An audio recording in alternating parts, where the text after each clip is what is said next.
Hi friends, എല്ലാവർക്കും ആൽബിൻ അലോനയുടെ പുതിയൊരു വീഡിയോയിലേക്ക് സ്വാഗതം.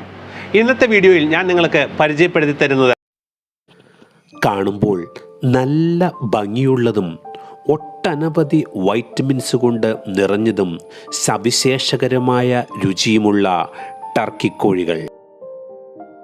ഇവയെ വ്യാവസായിക അടിസ്ഥാനത്തിൽ ലക്ഷക്കണക്കിന് ഫാമുകളിൽ വളർത്തുന്നതിന് നല്ല ആരോഗ്യമുള്ള കുഞ്ഞുങ്ങൾ ആവശ്യമാണ്.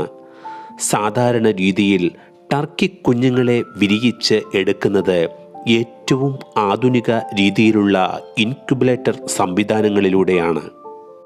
ഈ ആധുനിക ഇൻക്യുബുലേറ്ററുകളിൽ ആയിരക്കണക്കിന് മുട്ടകളെ ഒരേ സമയം വിരിയിച്ച് കുഞ്ഞുങ്ങൾ ഉണ്ടാക്കാൻ സാധിക്കും.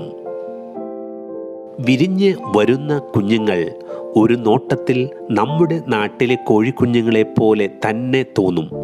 ഈ കുഞ്ഞുങ്ങളെ കാണുമ്പോൾ നിങ്ങൾക്കും തോന്നുന്നില്ലേ നമ്മുടെ നാട്ടിലെ കോഴിക്കുഞ്ഞുങ്ങളാണെന്ന്? മുട്ട വിരിഞ്ഞിറങ്ങുന്ന കുഞ്ഞുങ്ങളെ പ്രത്യേക ഫാമുകളിലേക്ക് കൊണ്ടുപോകുന്നു. മുട്ട വിരിഞ്ഞുണ്ടാകുന്ന കുഞ്ഞുങ്ങൾക്ക് വാക്സിനേഷനിലൂടെ നല്ല രോഗപ്രതിരോധ ശേഷിയും നല്ല ആരോഗ്യവുമുള്ള കുഞ്ഞുങ്ങളാക്കി മാറ്റുന്നു. നമ്മുടെ നാട്ടിലെ കോഴികളെ വളർത്തുന്നത് പോലെ തന്നെയാണ് ടർക്കി കുഞ്ഞുങ്ങളെ വളർത്തുന്നതെങ്കിലും ഇവയുടെ കൂട്ടിൽ താപനില ക്രമീകരിക്കുന്നതിനുള്ള പ്രത്യേക എക്സോസ്റ്റ് ഫാൻ സംവിധാനങ്ങൾ ഉണ്ടായിരിക്കണം. ഓരോ കൂട്ടിലും ആയിരക്കണക്കിന് കുഞ്ഞുങ്ങളെ ആണ് വളർത്തുന്നത്. ഇതിനുള്ളിലും പുറത്ത് ധാരാളം പുല്ലുള്ള പ്രദേശങ്ങളിലും രണ്ടും സംയോജിപ്പിച്ചാണ് സാധാരണ രീതിയിൽ ടർക്കി കോഴികളെ വളർത്തുന്നത്. ടർക്കി കോഴികളിൽ വരുന്ന രോഗങ്ങൾ ഇല്ലാതാക്കാൻ ഏറ്റവും ഫലപ്രദമായ ഒരു കൃഷി രീതിയാണ് ഇത്. ടർക്കി കോഴികളുടെ ആരോഗ്യം നിലനിർത്തുന്നതിന് വേണ്ടി ചിലപ്പോഴൊക്കെ ഇവയെ ഓടിക്കാറുമുണ്ട്. ടർക്കി കോഴികളെ പുറത്ത് കൊണ്ടുപോയി വളർത്തുന്നതിലൂടെ ഇവ ധാരാളം പുല്ല് ഭക്ഷിക്കുന്നു. ഇങ്ങനെ ചെയ്യുന്നതിലൂടെ തീറ്റയുടെ അളവ് ക്രമീകരിച്ച് ലാഭം കൂടുതൽ ഉണ്ടാക്കുവാൻ സാധിക്കും. വളർന്ന് വലുതായ ടർക്കി കോഴികൾ നമ്മുടെ നാട്ടിലെ കോഴിയിൽ നിന്നും തികച്ചും വ്യത്യസ്തമായിരിക്കും. കാഴ്ചയിൽ മാത്രമല്ല, നമ്മുടെ നാട്ടിലെ കോഴികൾ ഏകദേശം 3 മുതൽ 4 കിലോഗ്രാം വരെ വരുമ്പോൾ ടർക്കി കോഴികൾ 12 മുതൽ 20 കിലോഗ്രാം ഭാരത്തോളം ഇവയ്ക്ക് ഉണ്ടാകാറുണ്ട്. പ്രധാനമായും വെള്ളയും കറുപ്പും നിറത്തിലുള്ള ടർക്കി ഇനങ്ങളാണ് ഉള്ളത്. ഓരോ സ്ഥലത്തിൻ്റെയും പ്രത്യേകത അനുസരിച്ച് ഓരോ കളറിലുള്ള ടർക്കി കോഴികളെയാണ് വളർത്തുന്നത്. ഈ കാണുന്ന കോഴികളെല്ലാം പൂർണ്ണ വളർച്ചയിലെത്തിക്കഴിഞ്ഞു. ഇനിയും ഇവയെ പിടികൂടി മാംസത്തിനായി വിവിധ ഫാക്ടറികളിലേക്ക് കൊണ്ടുപോകുകയാണ് ചെയ്യുന്നത്. നല്ല വലുപ്പത്തിൽ വളരുന്നത് കൊണ്ട് തന്നെ ഇവയെ വളർത്തുന്ന കൂടുകൾക്ക് സാധാരണ കോഴികളെ വളർത്തുന്ന കൂടിനെ അപേക്ഷിച്ച് നല്ല ബലമുണ്ടായിരിക്കണം. അതുപോലെ തന്നെ കൊണ്ടുപോകുന്ന കൂടുകൾക്കും നല്ല ബലമുള്ള കൂടുകൾ തന്നെ ആയിരിക്കണം. ഓരോ കൂട്ടിലും പ്രത്യേകമായി തിരിച്ച് 5 മുതൽ 10 കോഴികൾ വരെ ഇടുന്നു. നമ്മുടെ നാട്ടിലും ധാരാളം ആവശ്യക്കാർ ഉള്ള ഒരു മീറ്റാണ് ടർക്കി കോഴിയുടേത്. കോട്ടയം തുടങ്ങിയ ഭാഗങ്ങളിൽ മിക്ക പരിപാടികളിലും അവർ ഈ ഇറച്ചി ഉപയോഗിക്കുന്നുണ്ട്. നമ്മുടെ കേരളത്തിലും 300 മുതൽ 400 രൂപ വരെ ഇതിന് 1 കിലോഗ്രാം മീറ്റിന് വില ലഭിക്കുന്നുണ്ട്. നല്ല രുചികരവും ഒട്ടനവധി പ്രോട്ടീനുകളാൽ സമ്പുഷ്ടവുമാണ് ഇവയുടെ ഇറച്ചി. അതുകൊണ്ട് തന്നെ ആവശ്യക്കാർ ഇതിന് ധാരാളം ആണ്. പൂർണ്ണ വളർച്ചയിലെത്തിയ കോഴികളെ ഇതുപോലെ മീറ്റ് എടുക്കുന്നതിനായി ഫാക്ടറികളിലേക്ക് കൊണ്ടുപോരുന്നു. ഏറ്റവും ആധുനിക രീതിയിൽ മീറ്റ് പ്രോസസ് ചെയ്യുന്ന ഒരു ഫാക്ടറിയാണിത്. കൊണ്ടുവരുന്ന ഓരോ കോഴികളെയും ഇതുപോലെ സഞ്ചരിച്ചു കൊണ്ടിരിക്കുന്ന ഒരു റോപ്പ് സംവിധാനത്തിൽ ഘടിപ്പിച്ചിരിക്കുന്ന കമ്പിയിൽ കൊളുത്തിയിടുന്നു. ഇങ്ങനെ തൂങ്ങിക്കിടക്കുന്ന ടർക്കി കോഴികൾ വിവിധ മെഷീനുകളുടെ ഉള്ളിലൂടെ കടന്നു പോകുന്നു. ഈ മെഷീനുകളിൽ നന്നായി വെള്ളം സ്പ്രേ ചെയ്യുന്നുണ്ടാകും.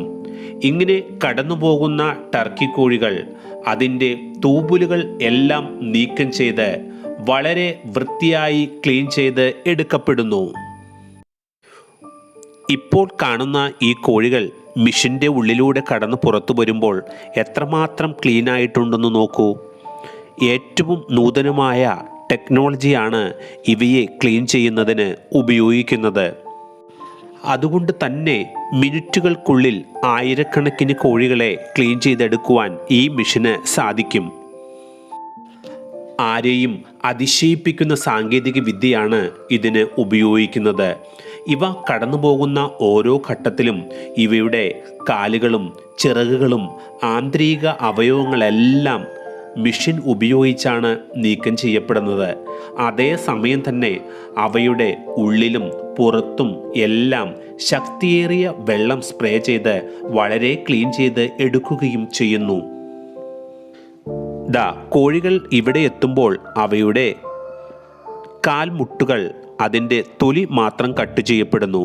മെഷീൻ്റെ ഈ ഭാഗത്തെത്തുമ്പോൾ കാലുകൾ വേർപെട്ട് അത് തൊട്ടടുത്തുള്ള കമ്പിയുടെ സ്ഥലത്തേക്ക് കോഴികൾ തന്നെ വീഴുന്നത് കാണാൻ എത്ര ആശ്ചര്യമാണ്. കട്ട് ചെയ്ത് നീക്കപ്പെടുന്ന കാലുകൾ മറ്റൊരു ബോക്സിൽ നിക്ഷേപിക്കപ്പെടുന്നു. വീണ്ടും ടർക്കി കോഴികൾ ഇതുപോലെ റോപ്പ് സംവിധാനങ്ങളിലൂടെ കറങ്ങിക്കൊണ്ടേയിരിക്കുന്നു. കോഴിയുടെ ആന്തരിക അവയവങ്ങൾ നീക്കം ചെയ്യുന്നതിന് മാത്രമായി ഇവിടെ രണ്ടുപേർ അതിൻ്റെ ബാക്ക് വശം ചെറുതായി ഒന്ന് പൊട്ടിച്ചു കൊടുക്കുന്നുണ്ട്.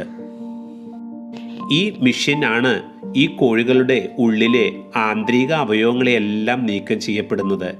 എത്ര കൃത്യതയോടെയാണ് ആ മെഷീൻ ആ ജോലി ചെയ്യുന്നതെന്ന് നോക്കൂ.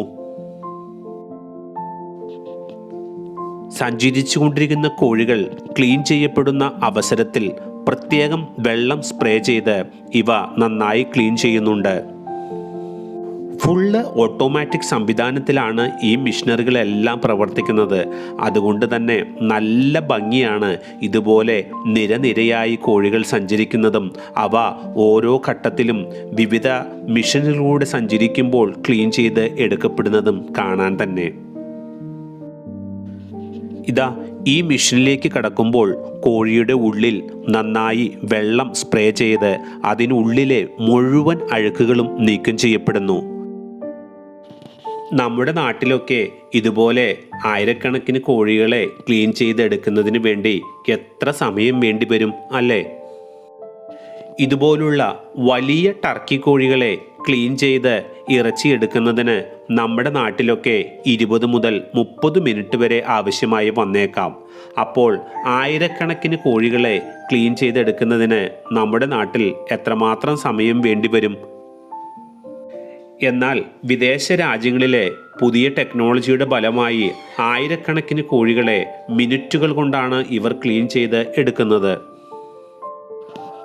പൂർണ്ണമായും ക്ലീൻ ചെയ്തെടുത്ത കോഴികളെ കട്ട് ചെയ്ത് പീസ് ആക്കുന്നതിന് മാത്രമാണ് ഇവിടെ ജോലിക്കാർ ഉള്ളത്.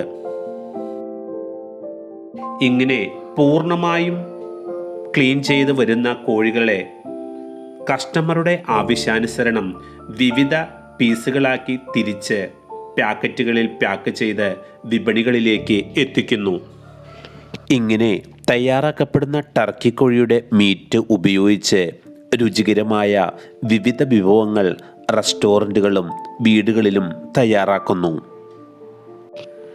ടർക്കി കോഴിയെക്കുറിച്ചുള്ള ഈ വീഡിയോ നിങ്ങൾക്ക് എല്ലാവർക്കും ഇഷ്ടമായെന്ന് കരുതുന്നു. ചാനൽ ആദ്യമായിട്ടാണ് കാണുന്നതെങ്കിൽ സബ്സ്ക്രൈബ് ചെയ്യാനും വീഡിയോ ലൈക്ക് ചെയ്യാനും മറക്കരുത്.